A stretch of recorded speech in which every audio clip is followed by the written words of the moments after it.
Today's episode is brought to you by Go Imagine. Go Imagine is a handmade marketplace donating 100% of profits to charity. With a mission to help children in need, Go Imagine is a movement of makers and artists growing their own handmade businesses while supporting a marketplace focused on social good. Learn more about Go Imagine's new concept for a caring economy at goimagine.com. Thank you so much, Go Imagine. And now, here's the show.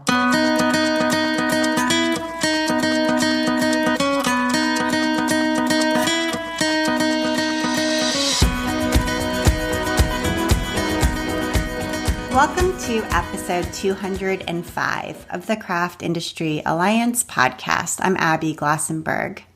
Craft Industry Alliance is a community for craft professionals where you can strengthen your creative business, stay up to date on industry news, and build connections within our supportive trade association. Check it out at craftindustryalliance.org.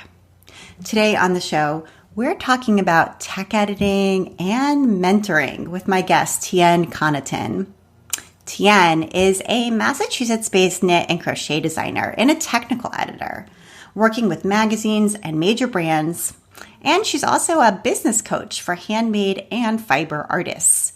She lives by the motto, "A rising tide lifts all boats." And this is evident in all that she does, from writing books to creating online courses and coaching programs. Her work prioritizes helping women, particularly Black women and women of color, to create the life they want, doing the work that they love, which society doesn't always encourage. Tian currently has a new free course out called Get Published, which is created in partnership with Knit Picks and We Crochet. Get Published is a 6-part video series for aspiring and experienced designers who are ready to take their designing to the next level by adding third-party publications. Each video takes you through the process from creating your proposal all the way to the publication going live. And the course is available now to binge watch on demand. Tian Connaughton, welcome.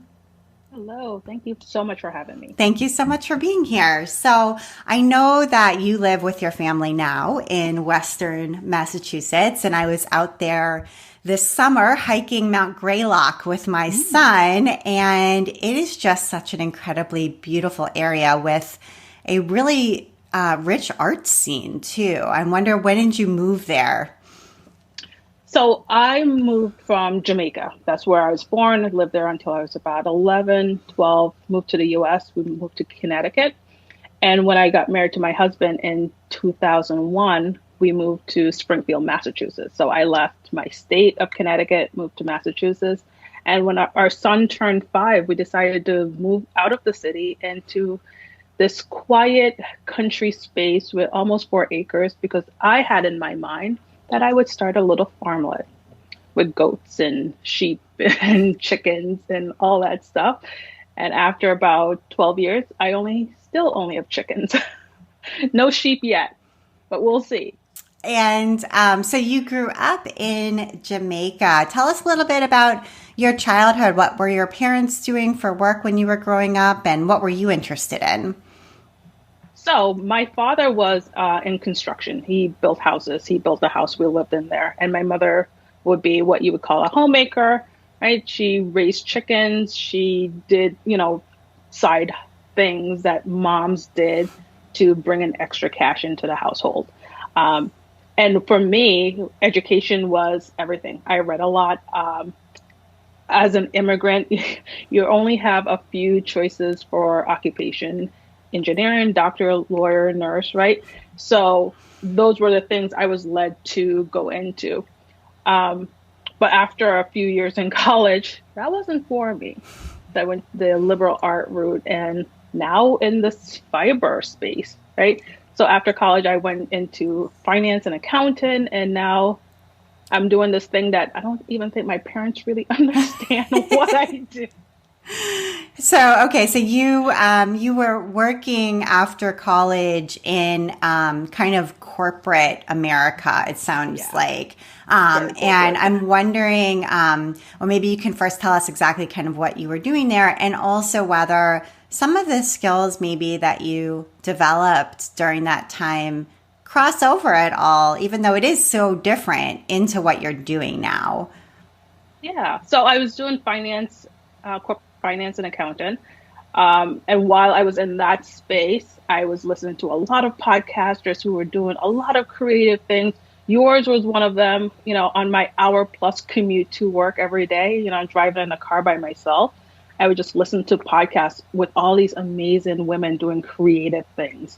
And that was never something that I thought was possible for me because, duh, immigrant, you had to go into a certain field. You had to be a professional, and crafting was never a professional. I don't even think I had a hobby growing up as a kid. It was either read or go do your homework, right?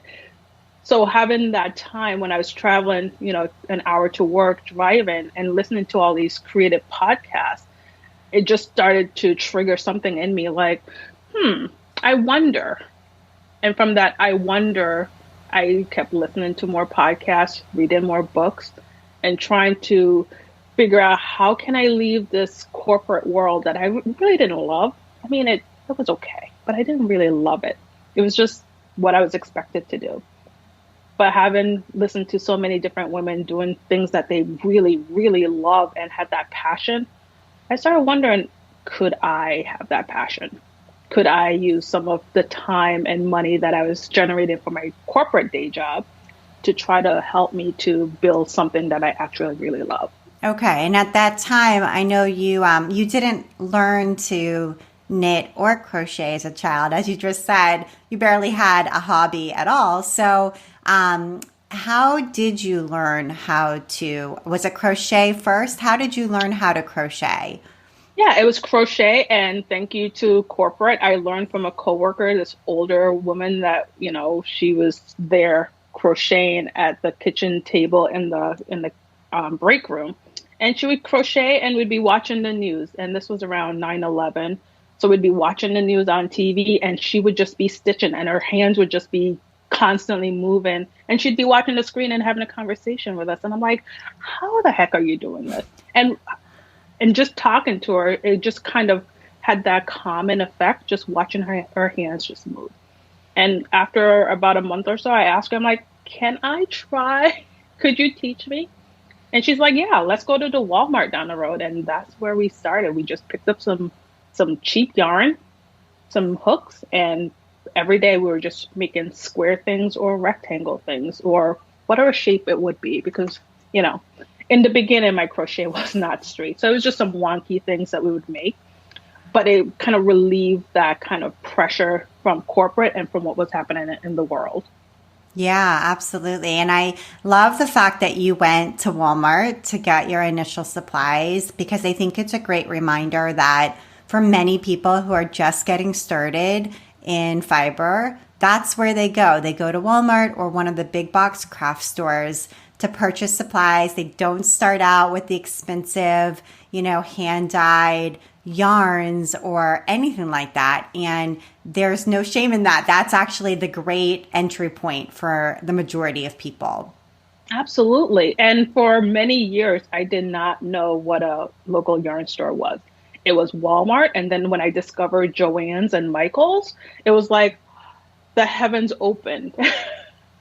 Just to go from Walmart to another big box store.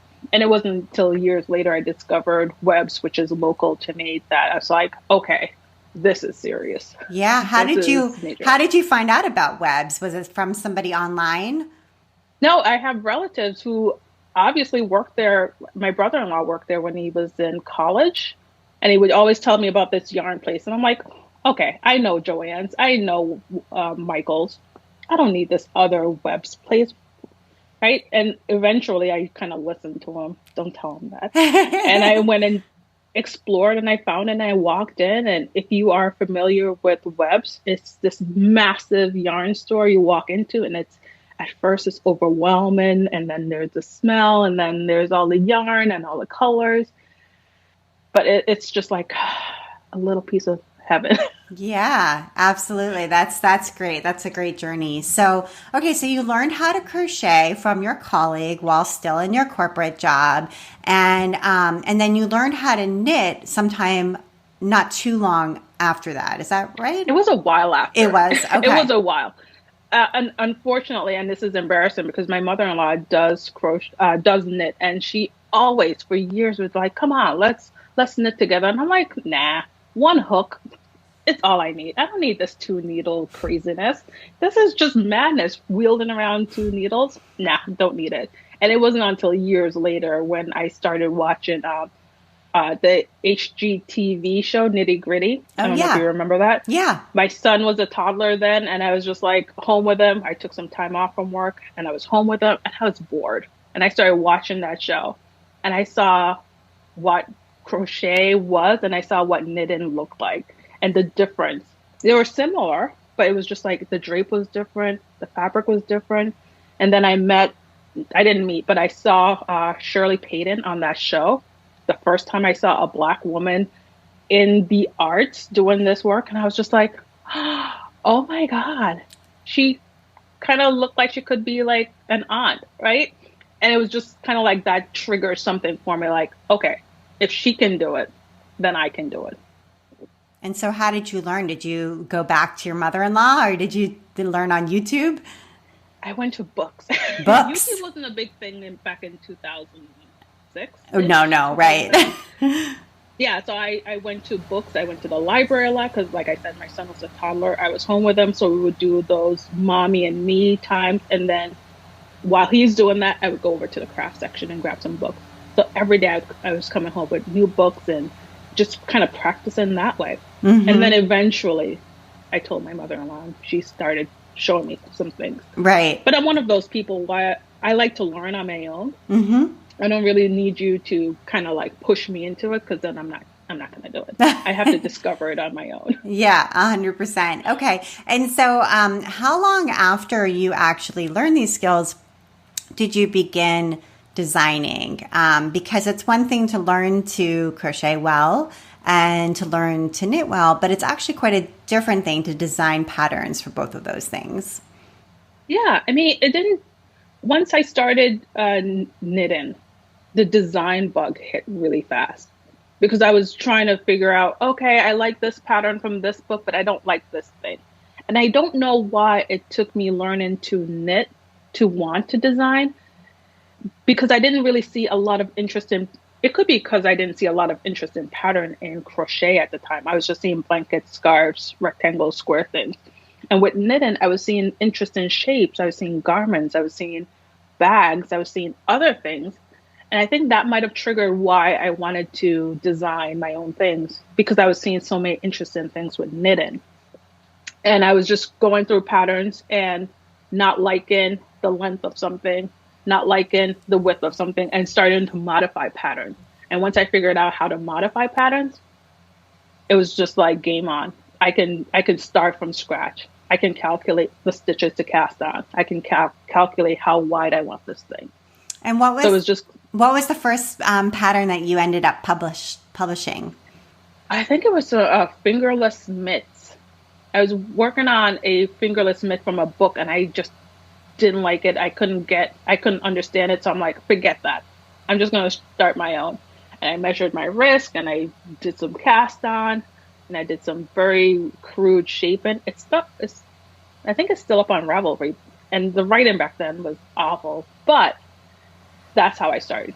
Just making some fingerless mitts because it's something I wanted to wear that I couldn't figure out how to use someone else's pattern to make it.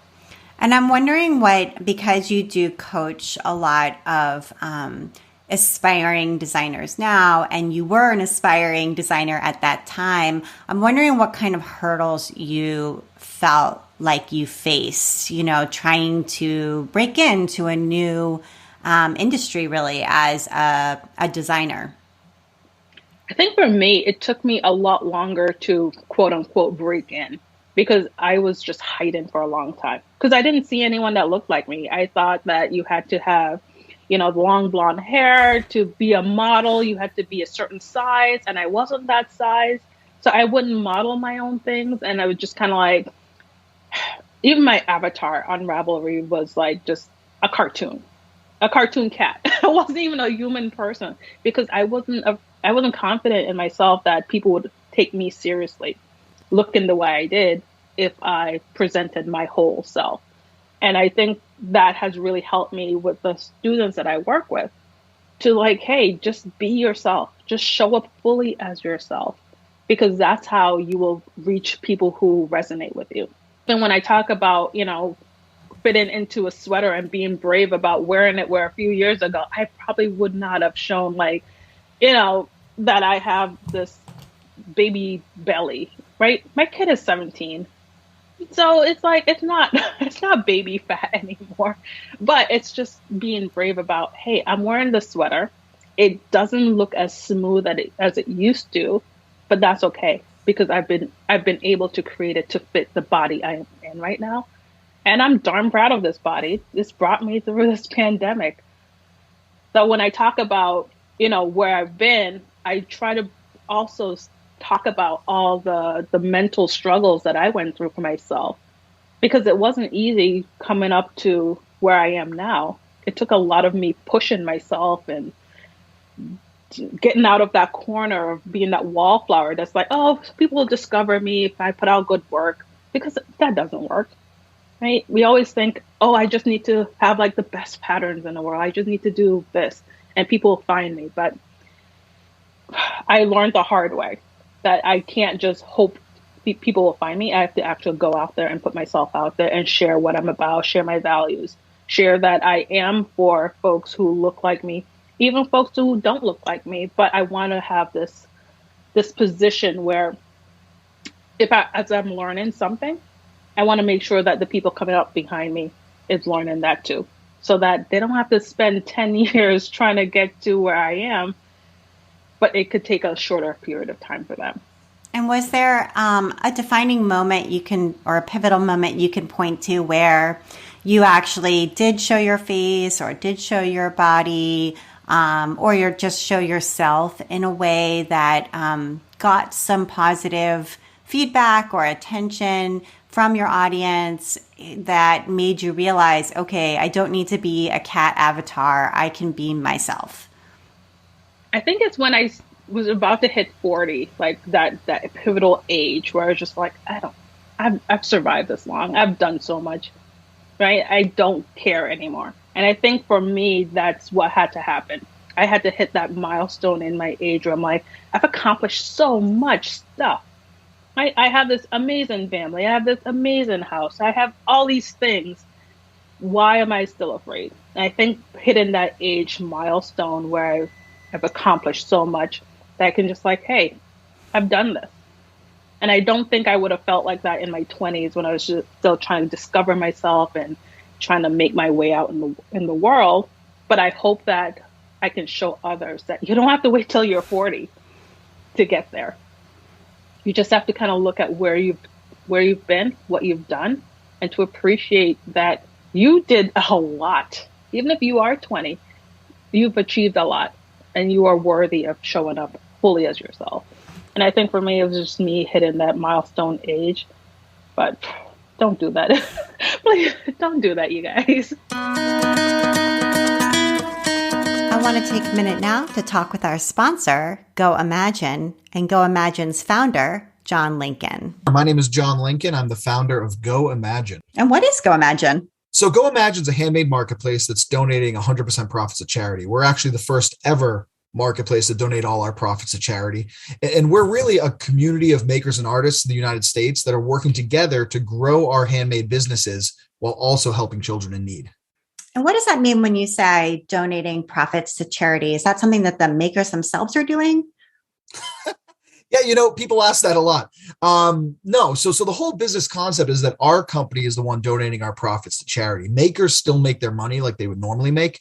Like any marketplace, you have your 3 to 5% transaction fee, and you keep the rest of the money. On Go Imagine, our makers, it's the same thing. The big difference for us is we've created a model where we're not only donating all of the transaction fee to help children in need, but we're also donating any profits we get above that from our membership fees to charity. And, the big thing here, Abby, is this model isn't new. I'm sure, have you heard of Newman's Own before? It's a salad dressing company. Right. Yeah. So Newman's Own salad dressing, salsa, pasta sauce, they've been doing this for 40 years. They've been donating 100% profits to charity. And they've donated well over $500 million to charity through this exact same model. So we get a lot of people who are first confused by the idea of a company looking to donate their profits to charity. But this has been proven time and time again with other companies like Newman's Own. So tell us where we can go to get more information about Go Imagine. Yeah, easy enough. You go to goimagine.com. Since we're on your podcast with makers, I'm sure. Scroll to the bottom. You'll see Become a Seller. You can see a lot of the information there and what it means to be a maker and seller and member on Go Imagine. And for your podcast, Abby, we are going to have a coupon code. Anyone who wants to become a member, you'll get your first month free by using the code Alliance21. That's all lowercase, Alliance 21. You'll get your first month free. And also make sure to check out our Facebook community. We have a very robust community on Facebook at Go Imagine, the Makers Only group. And you can get to meet thousands of makers that are already on our platform if you join our Facebook community. That's awesome. Thank you so much, John. No, thank you, Abby. Thank you so much, Go Imagine. And now back to my conversation with Tian.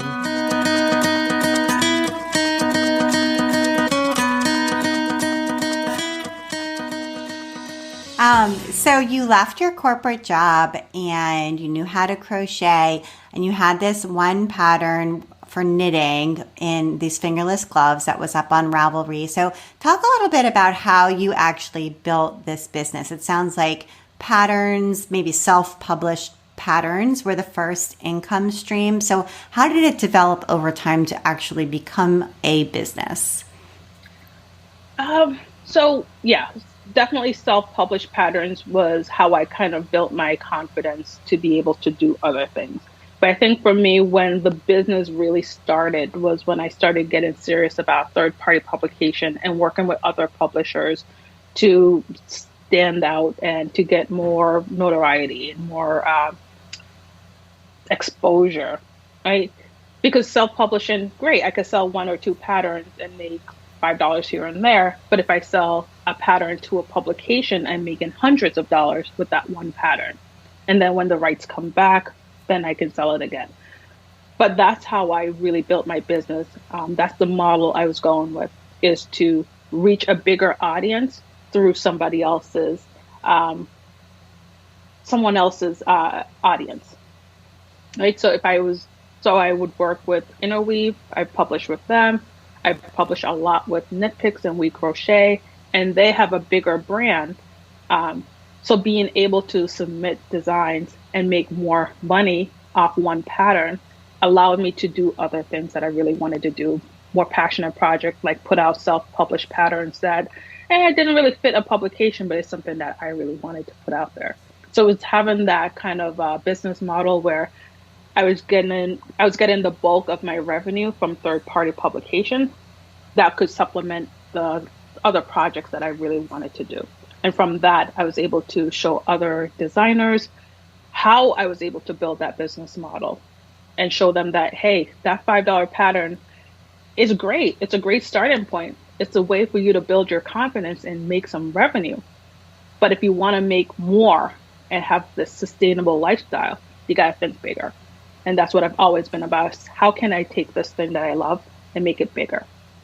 And so those first publications that you were able to get into, were you just looking on those publications like Interweave or Knit Picks websites, call for submissions, following those guidelines and sending it in? Or did you go to a show and forge a new relationship with an editor and go from there? How did you actually get just those first ones published?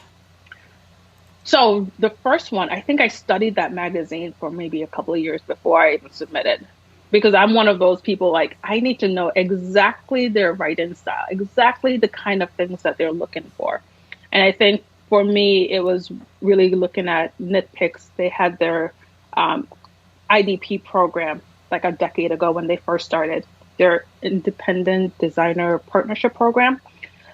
And I submitted to that, even though it wasn't like it is today. That was one of the first ways that I got into a bigger market. And that was me following Knitpicks for a long time and kind of really understanding how they kind of set up what they're doing and how they did what they did. So I submitted to them. And it's the same with when I work with Interweave. I was buying their magazines for years before I even submitted.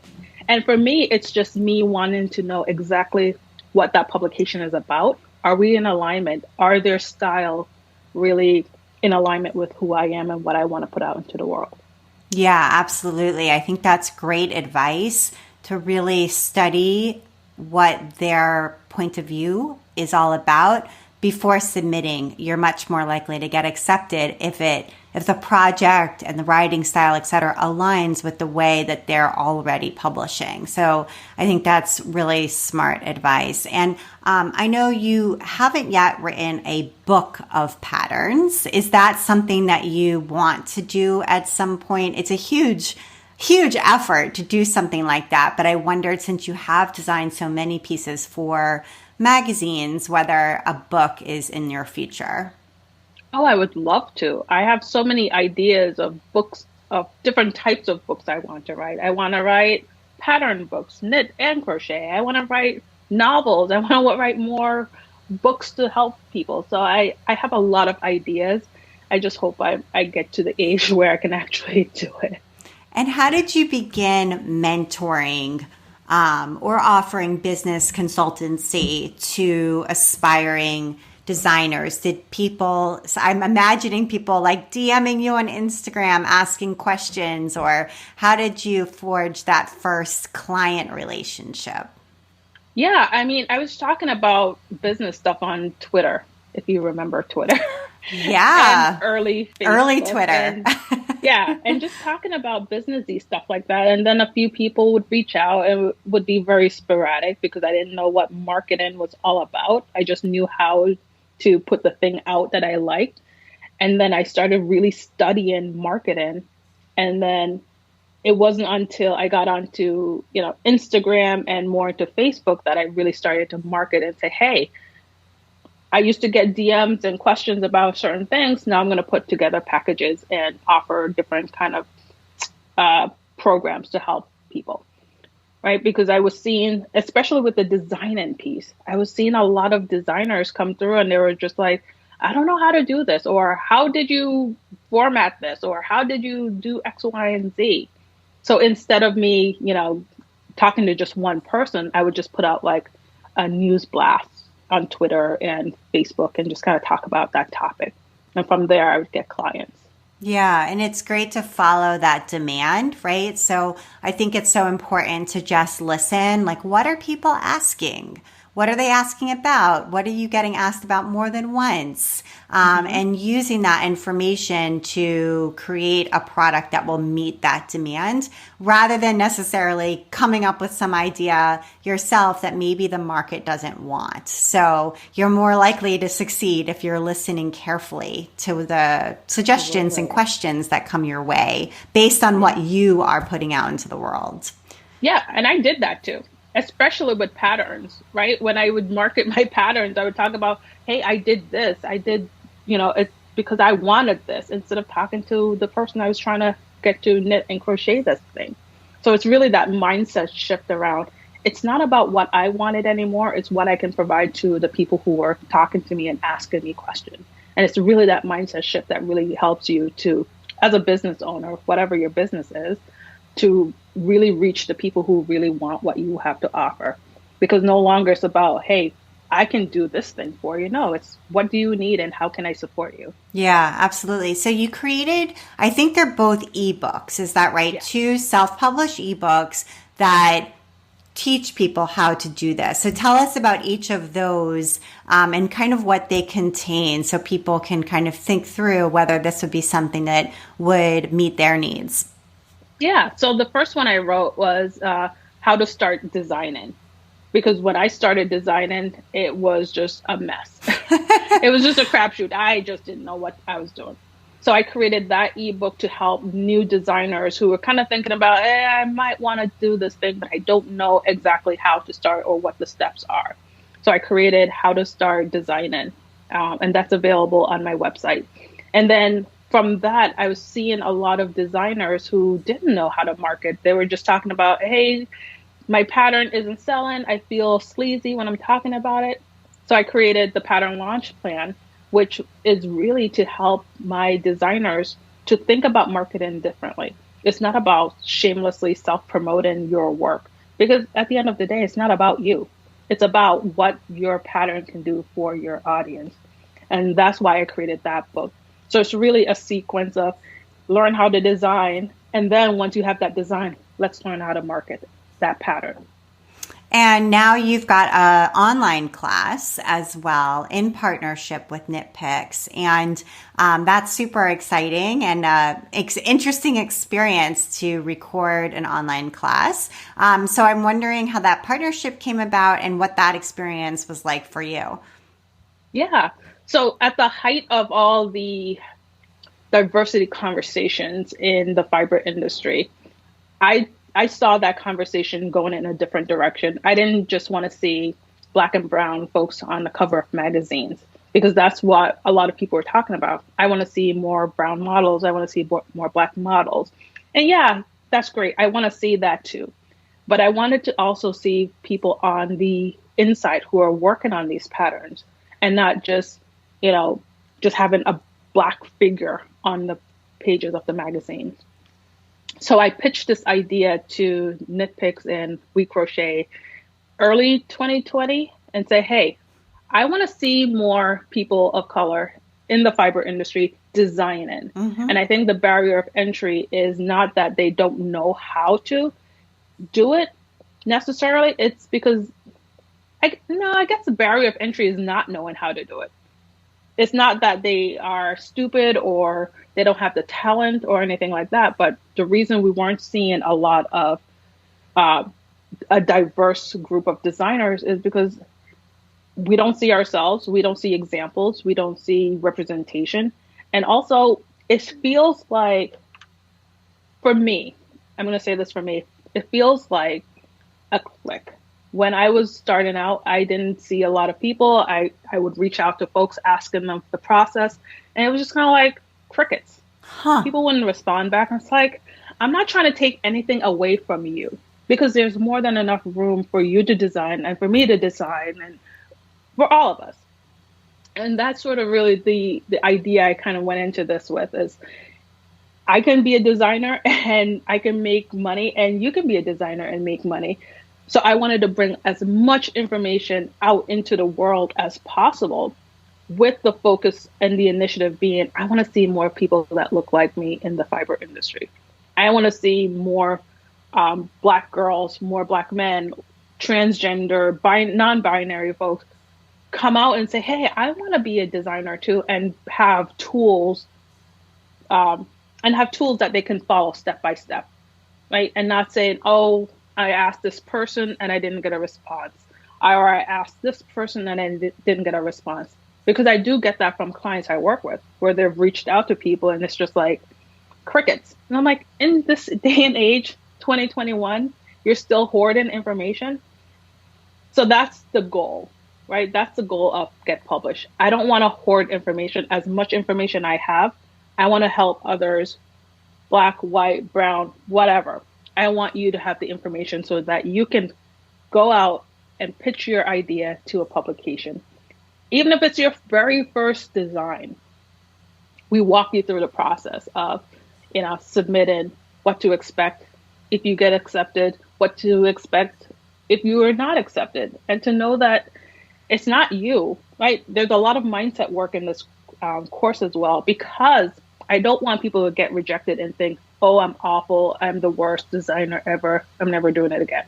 Because that's not the case, right? So you get tactical, practical information, but you also get that mindset work that says, hey, if you got rejected, it's fine. It just wasn't the right time. It wasn't you. It was just not a perfect fit right now for this publication, for this issue. Try again. And the beautiful thing about this course is that I do interview publishers who say the exact same thing, right? They talk to you, they talk about when they get all these submissions come through, they can only choose a handful. And that put into perspective, like, hey, you're competing well, not really competing. You're trying to get slots that are very limited, and they have this quick turnaround that they have to make these quick decisions. So if you're not accepted, it's not you personally. They're not looking out and say, "Hey, Abby, you suck. You're not going in the magazine." They're just looking at the submission and the group of submission that they receive for that publication, for that issue, and saying, "How does each of these fit?" And it's not anything personal against you, Abby. It's just a matter of being cohesive. And I know that because you are on our H&H planning committee, you told a story during that meeting recently about attending a trade show and sort of feeling as though there weren't enough people who look like you who were there. So I wondered if you could talk a little bit about that and what you would love to see in the future. Yeah. So the first time and the only time I went to TNNA, I walked in and I was expecting this very colorful space. I was expecting to see not just colorful in the yarn and the fiber, but in the people. Different. I was hoping that I would see so many people that I admired, which I did, except that a lot of the people I admire were not Black or brown, right? Because I didn't see those folks in the industry. But when I went to TNNA that very first time, and my only time, I walked in and I didn't feel comfortable. And I don't know if you understand or your audience understand, but as a woman, imagine walking into a bar and it's just men. How comfortable would you feel? So it's that same mindset when a person of color walk into a space that's very white and we're walking in and we're just like, is this a safe space? And I was there to meet a publisher that I would work with for a little while. And it was a white woman, which is fine. But as I'm walking around and I'm looking at different booths, the only person of color I saw was Diane Ivy of Lady Dye Yarn. And it was just like, we kind of like went towards each other because I knew her before then. But it was just kind of like, this is just ridiculous that of all the hundreds and millions of people in this industry, there's just the two of us, right? The only two Black women in the space. And it was a little nerve-wracking because it was very expensive to go there. And I wasn't just looking for people that looked like me, but I wanted to be in the space where I felt like I belonged and not having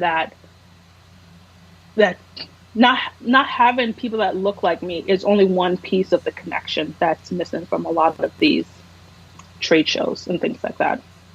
Yeah, that's great. Thank you for sharing that and what the work that we need to do as a community to diversify who exhibits at show, who attends shows, who teaches at shows, all of those things. So that's really important to hear. And I just want to make one point. Sure. And I'm not saying that to just only have a diverse group of people without having, the right talents or credentials. I'm not just saying just to pick people just because of what they look like, because that's not what I'm saying. And I don't want that to be misconstrued as, hey, we're just going to pick any old person who is Black or brown to be included in these spaces.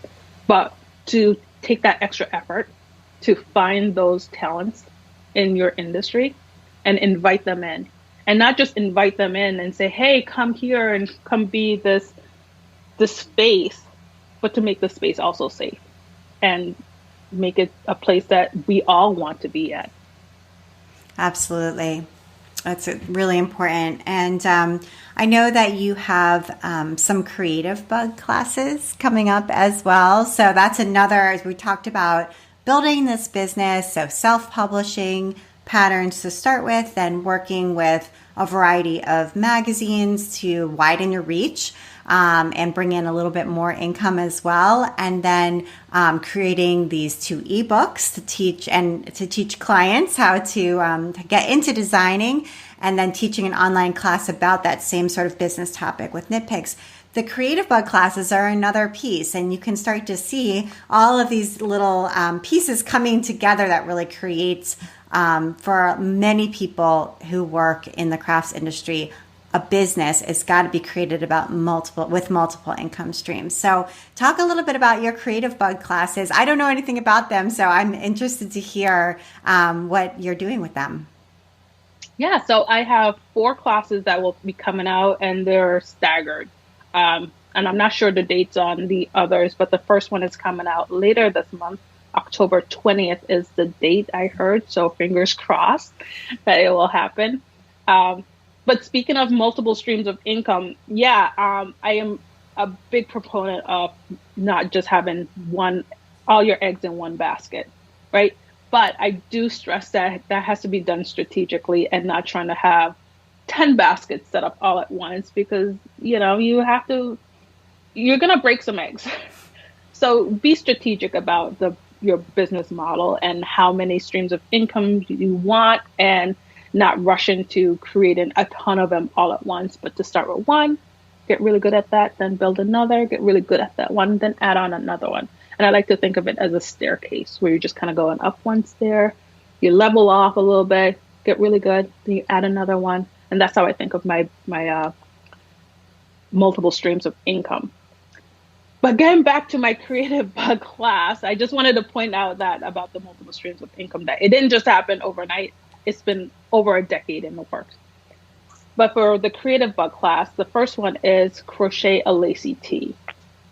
And last year, I created a knitted tee with a lacy panel up the front. It was very simple, very fun, came in a lot of sizes. And I had some crocheters ask, hey, where's the crochet version? And I was like, I don't know, maybe. And then a few months later, when Creative Bug reached out to me and asked if I would create, a few classes for their program, I was like, ding, ding, that's the one that I'll do first, right? And it was a matter of us, talking about. It was really following up to what we were talking about before, where it's not about you just putting out things out into the world that you want, but really listening to your audience. And I had folks who wanted to make the crochet version of this knitted tee.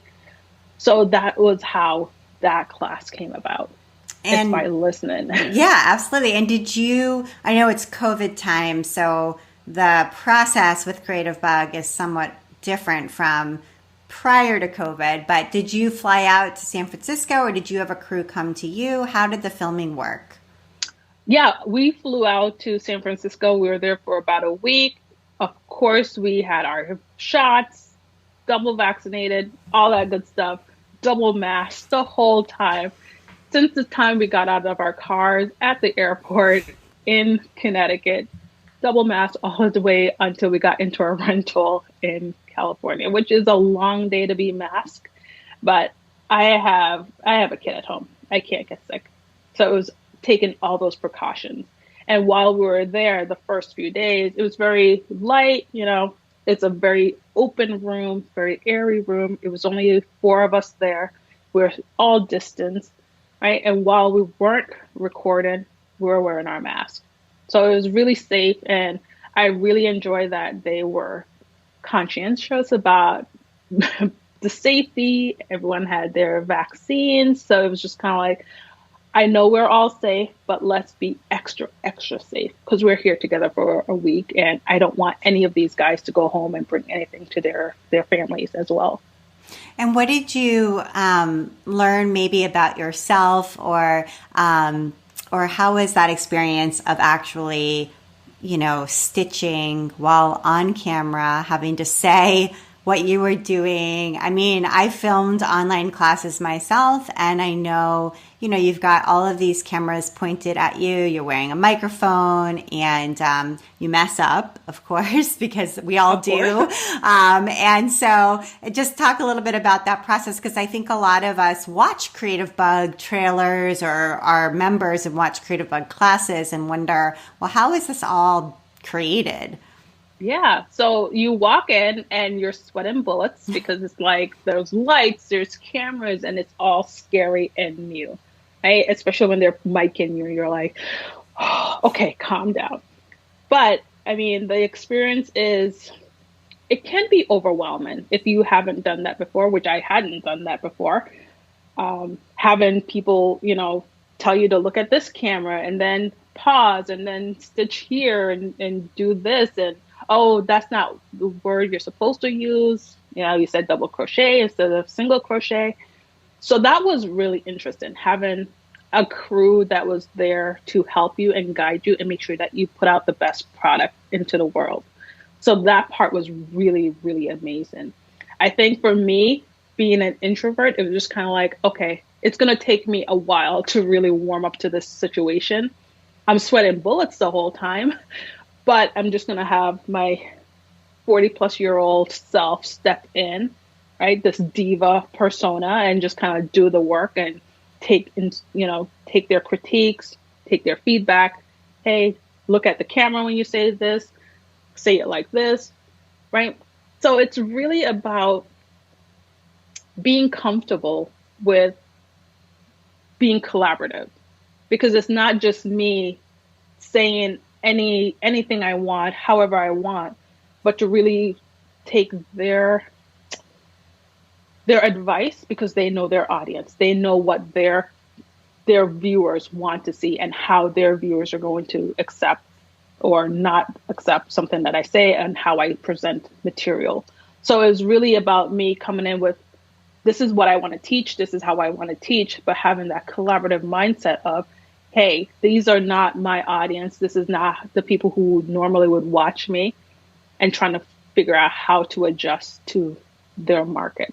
Does that make sense? Yeah, it does. And I know for me, I felt that same way coming in. And then I was able to relax some when I realized that each of these people in the room has their own job. And so it's the person who's filming B-roll of your hands from above. Well, that person has a job. And then there's somebody who has, the sound, and somebody who has lighting, and somebody who's filming straight on, and all these different, and actually they mess up too sometimes and don't catch the moment or whatever it is. And so each person there, just like, you're just one of a team. And I like that collaborative idea, what you said too. Yeah. Yeah. And it was just thinking about it that way. Like, we are all trying to put out this amazing product, and it's not about us. It's not our ego. It's not about, oh, I need to look great on camera for whatever reason, or they're not going to sabotage me, because they want to put out great work as well. So it's having that trust that we're all in this together with the same goal. Right. Absolutely. So interesting. And I also think about you when you first began with that first pattern and were really afraid to show who you were to the world, coming so far. I mean, you said it's been like a decade or more, but still to say like, and now you have 4 Creative Bug classes where, it's that's you. There's no hiding. That's wild, because if you had told me that I would be doing this 10 years ago, I would be like, get out of here. That is crazy. Not me on camera, right? And now I just jump on a Zoom any old time and I just like record myself. And I have a membership program that I get on Zoom every month and I coach them around, right? And I just ended a tech editing class and we were getting on Zoom every day. And I think a decade ago, I would have been like, oh, I'm just going to have my camera off during Zoom and just talk. And now it's just like, you know what? This is who I am. This is what you get. And I hope you like it. But if you don't, there's somebody else for you. There's another coach. There's another designer. There's somebody else for you. It's such great personal growth. And it's great that, the crafts industry can help people with that. So that's really great to hear. Let's talk a little bit about technical editing, because you're a technical editor as well as all of these different things. And I think for, sometimes a newer pattern designer might think, well, I don't have the cash to put toward hiring somebody to help me with this one pattern that I'm going to sell for $5. I just can't swing that. But what are they missing out on? So what does a technical editor in knit and crochet specifically do? So the technical editor makes sure that your pattern is correct. It is consistent, right? They make sure that there's no errors. And of course, we're all human. So I'm not going to say it's going to be absolutely perfect every single time, because we are humans, but our goal as technical editors is to make sure the stitch counts are correct, we make sure that when someone else goes through the pattern and they're knitting and crocheting from that pattern, they will end up with a piece that is similar to what the designer intended, right? So if a designer comes to me and they're like, oh, I can't afford to spend $50, $60, $100 on tech editing because I'm only going to sell this pattern for $5, then my question back to you is, will you even make $5 from this pattern if you don't have it tech edited? Because if you're not confident that this pattern is amazing, are you going to show up and actually promote this pattern? Are you going to even put it out into the world? Or are you just going to sit on it and just kind of be scared that somebody might knit this and it might not be great? I don't know what's going to happen, right? So it's that mindset shift of, hey, I want to put out the best piece of pattern, this best product as possible out into the world. And if you're just going to say, well, I can't afford it, then you just can't afford to put out that pattern in the first place. Because if it's not good, then you're going to get a lot of negative reviews. People are just going to write you off as not a good designer. So regardless of how pretty your sample is and anything like that, if people can't follow your pattern, they're never going to buy anything else from you. They're not going to recommend you to their friends. They're not going to bring you to their yarns, their group knitting and crocheting and share you with their friends. But once you have that really great pattern that's been tech edited, you'll have that confidence to go out and show it off more than you would if you didn't. Yeah. So you just can't afford not to have your pattern tech edited. I love that connection between your confidence marketing and the quality of the product. And I think it also carries over to, if you can do this as well, having professional photography and even a professional model, if you can do that too, if it's a garment or a wearable item. Because again, when the pattern cover is gorgeous, you feel really confident marketing it. So if the product is really good and the cover looks really good, it's going, in my experience, especially with photography, it really it pays you back really fast. Yeah, and it's your calling card. I mean, why wouldn't you have like the best business card be this amazing pattern, either in looks, pretty photo and quality of the photo. And that's what I just taught like a group of new tech editors about when they're saying, what if people don't want to hire me? And I'm like, you're not selling them on this pattern. You're selling them on their ability to make more money from this pattern because of the confidence that you tech editing their patterns will allow for them to be able to shout it from the treetop, from the rooftop, and say, hey, I have this amazing pattern that I'm super proud of.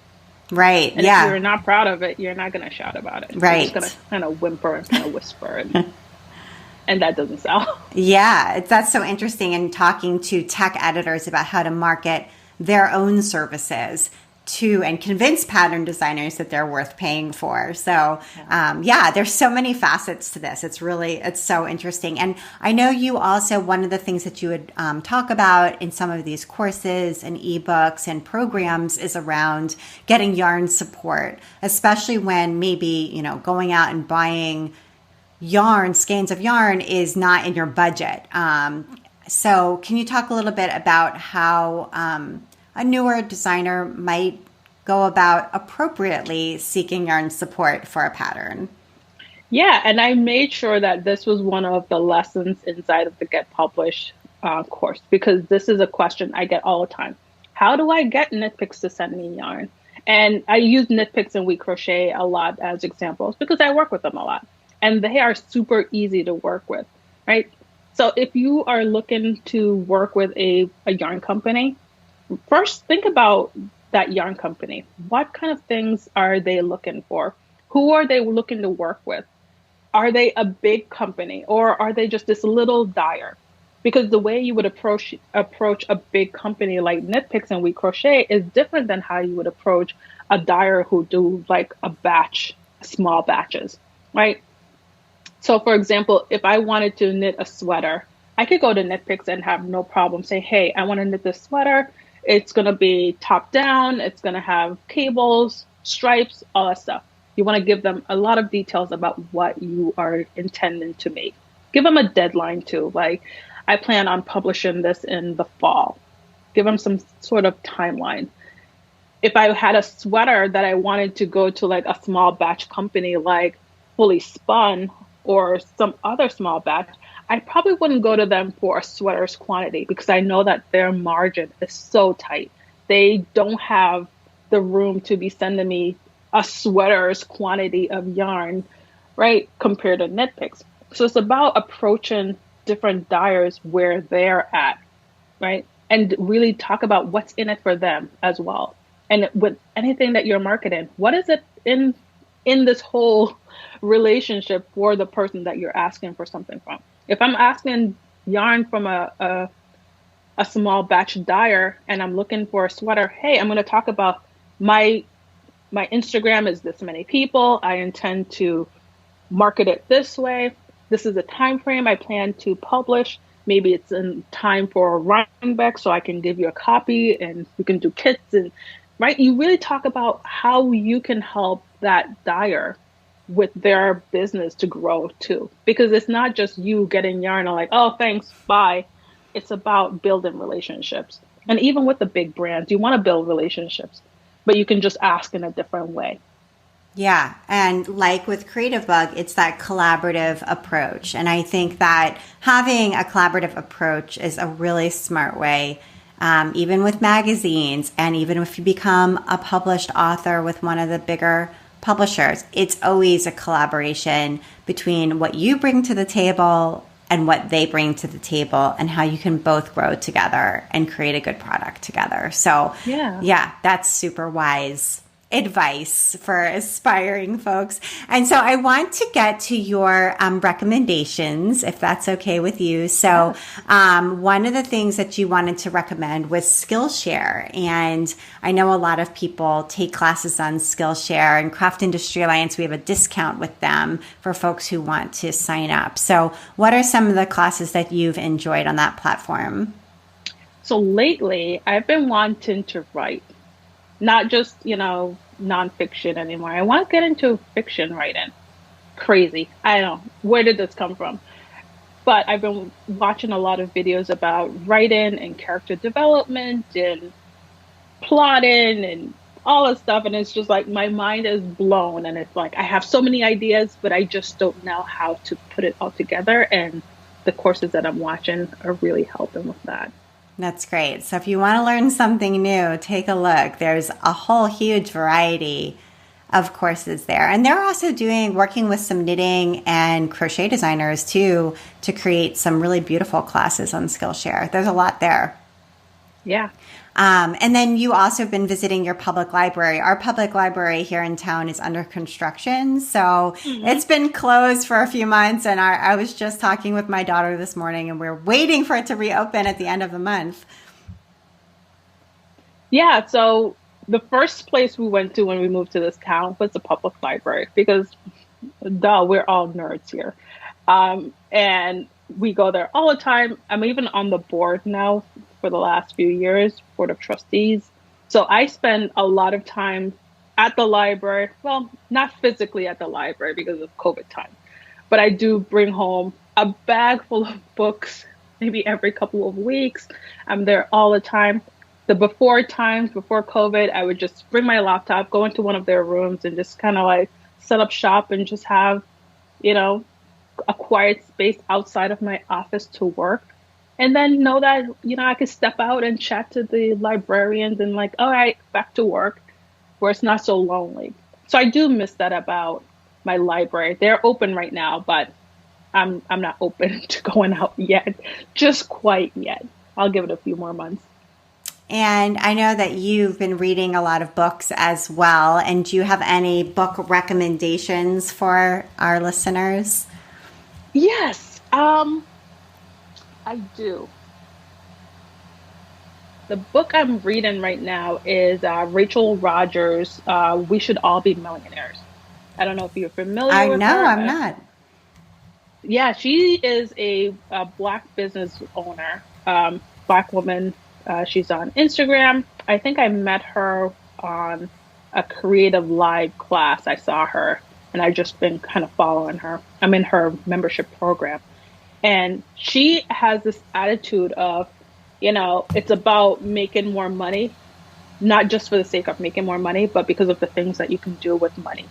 And one of the things that I've really learned from her is, yeah, I want to make $1 million or more in my business, but I want to make that money not just because, but I want to make that money so that I can do more of the things that I want to do, right? Last year, we made more money than we had the previous year. So we were able to make political donations. We were able to do different things. We were able to support Black Lives Matters and different programs.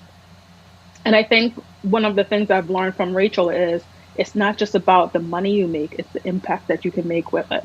So instead of me just like trying to hoard money like the Jeff Bezos of the world and going out into space for, I don't know the reason, it's about, making change, right? It's about going into politics if I want to, or it's about donating to political parties that are in alignment with my values and my views.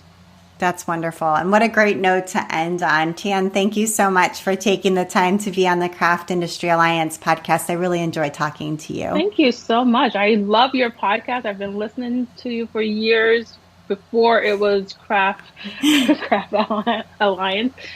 I remember when you were doing, while she naps, and I'm like, oh, yeah, that's a great concept to just put while your kids nap. So thank you so much for having me. Well, thank you. And thank you for listening to the show too.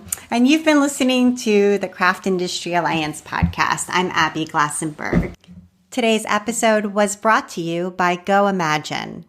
Go Imagine is a handmade marketplace donating 100% of profits to charity.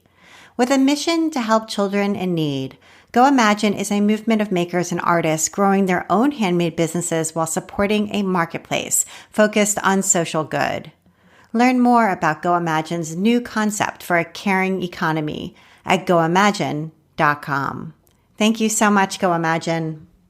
Craft Industry Alliance is a community for craft professionals. And when you become a member of Craft Industry Alliance, you get in-depth coverage of craft industry news, the opportunity to connect with fellow professionals for advice and support, and access to an educational library filled with ideas, tools, and resources to help you as you build your business. Join us at craftindustrｙalliance.org.